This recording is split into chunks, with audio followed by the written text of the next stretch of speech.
Wealth has always had its battlegrounds.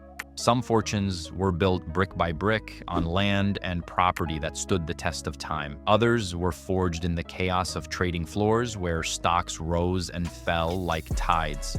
Generations have debated which path is safer, which pays more, and which endures through history's storms. Real estate versus stocks, a rivalry as old as modern money itself. But in the shadows of these two giants lies a quieter story, a system that powers nearly every transaction on Earth. One that doesn't make headlines on Wall Street or appear in glossy real estate ads, yet touches your life every time you swipe a card, buy a coffee, or check out online. It's called payment processing. And unlike property or stocks, it's not about betting on markets or waiting decades for value to grow.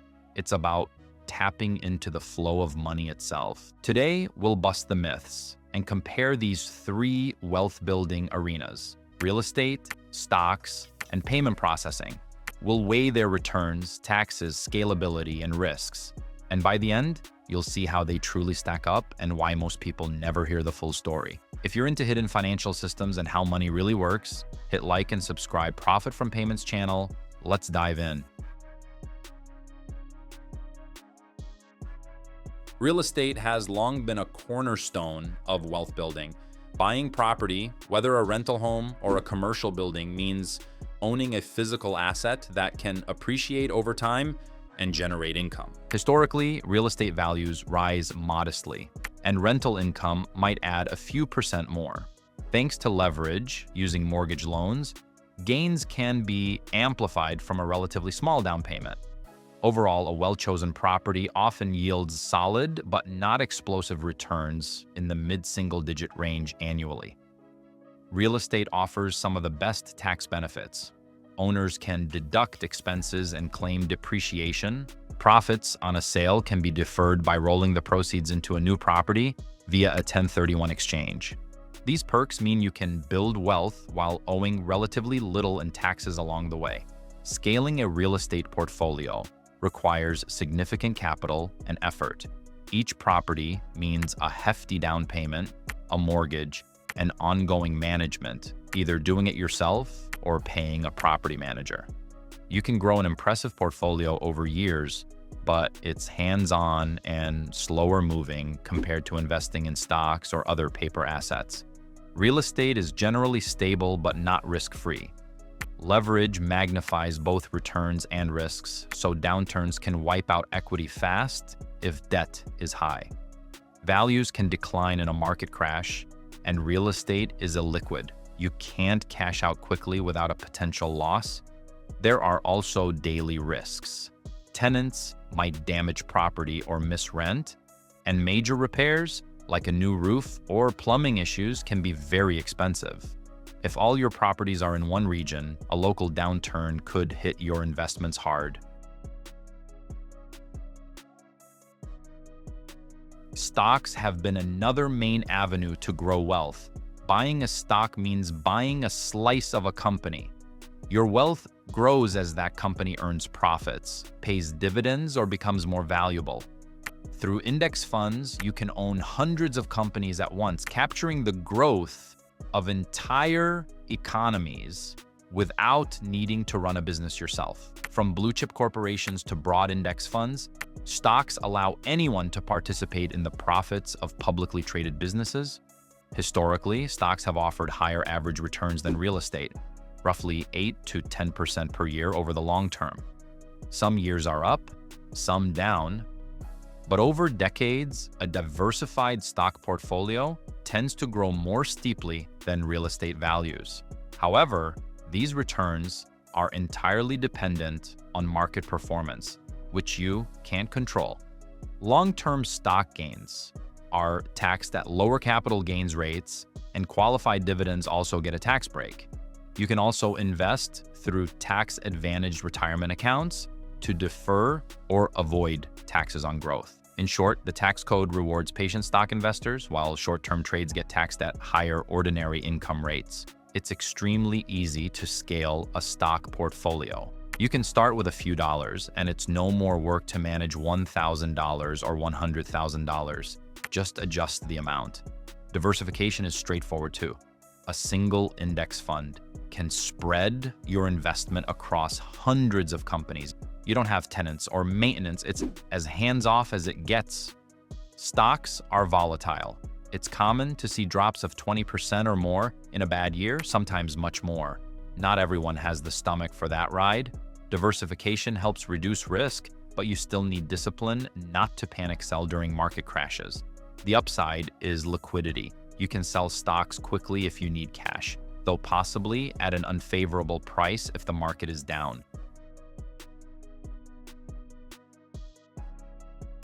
Payment processing is a different breed of wealth building, often the underdog among the big two. Here, you're not placing a down payment or buying shares. Instead, you're building a business that generates recurring revenue. As a sales partner for a payment processor, you can earn residual income, a cut of the fees each merchant pays on every transaction they process. Instead of a % return on investment, you earn ongoing residuals based on each merchant's monthly transaction volume. For example, one small merchant might bring in around $100 a month in residuals. Sign up 10 such merchants, and you're making roughly $1,000 per month. That income repeats each month as long as the merchants stay with you. Your income isn't tied to market swings, it comes from real business activity. Real estate and stocks come with special tax rules, but they also come with limits and uncertainty. Payment processing income is taxed like any business, which means you can use standard deductions and write-offs to reduce your liability. You're not waiting on market swings or government incentives. You're building recurring income that grows with every merchant you add, and growing that income is fully within your control. This model can scale with minimal capital and overhead, making it accessible. You don't need inventory or warehouse space, just relationships. Every merchant you sign adds recurring revenue to your stream, and there's essentially no ceiling on how many you can serve. Unlike real estate, large down payments, or stocks, significant capital needed, payment processing lets you build substantial monthly cash flow with little upfront investment. There's also one key advantage. Nearly every business needs to accept payments, creating a vast market of merchants. Many high-risk industries, like cannabis, peptides, and many e-commerce businesses, are underserved by traditional banks. The only limits are your time and effort. The growth potential is remarkable. The biggest risk is investing time with no guaranteed reward, which is also what makes this accessible to people without much capital. However, the real leverage against this risk is how plentiful merchants are. There are countless businesses that need payment solutions, so even if some leave, many others can join. It may take months of networking to build a solid base of merchants, and not everyone you approach will sign up. Some merchants may close or switch processors, which reduces your residuals. But remember, you're mostly risking time and effort, not your capital. If it doesn't work out, you haven't lost money, only time. Stocks have historically delivered the highest growth, but they're entirely at the mercy of market swings. Real estate offers steadier, moderate returns, boosted by rental income and leverage, but it's less liquid, more hands-on, and vulnerable to local downturns. Payment processing can generate substantial monthly cash flow that's more predictable once you build a solid portfolio of merchants. And uniquely, your income grows based on your own effort, not just market performance.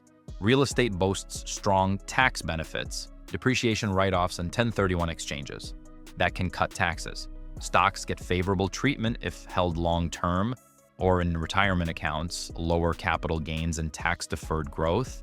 Payment processing income is taxed as regular earned income, though business deductions can offset some of that. The income you're building in payment processing is entirely within your control, not reliant on one-time government incentives or market swings. Stocks are easiest to scale if you have capital. More money invested means more return, with no extra work. Real estate is slow to scale since each property needs substantial capital and active management. Payment processing occupies a sweet spot. It scales cleanly with no inventory, little overhead, and lots of recurring revenue. Your wealth building isn't capped by starting capital. It grows with every merchant you add. Real estate is relatively stable, but illiquid and tied to local markets. Stocks are volatile, but liquid and easy to diversify. Payment processing has remarkably low financial risk since little of your own money is at stake. Even if some merchants leave, there's usually another to take their place thanks to how plentiful merchants are. For many, especially those without large capital, this risk profile is attractive. You're risking time and energy rather than money you can't afford to lose. Ultimately, real estate, stocks, and payment processing are three different avenues toward building wealth, each with unique upsides and challenges. The best choice depends on your resources, skills, and preferences. Payment processing stands out as especially accessible for those who want to build wealth without requiring significant upfront capital, a feature that can be especially appealing to people just starting their financial journey. Many successful wealth builders combine these approaches, perhaps using stock investments for growth, real estate for stability and tax benefits, and a payments business for additional cash flow that they can reinvest into the other two. If the idea of building wealth through your own effort rather than hoping markets perform well intrigues you, payment processing might be worth exploring. Check out the free guide in the description. It's a resource to help you explore becoming a sales partner or sub-ISO and see if it fits your goals. Whatever path you choose, stay informed and align your strategy with your personal financial objectives.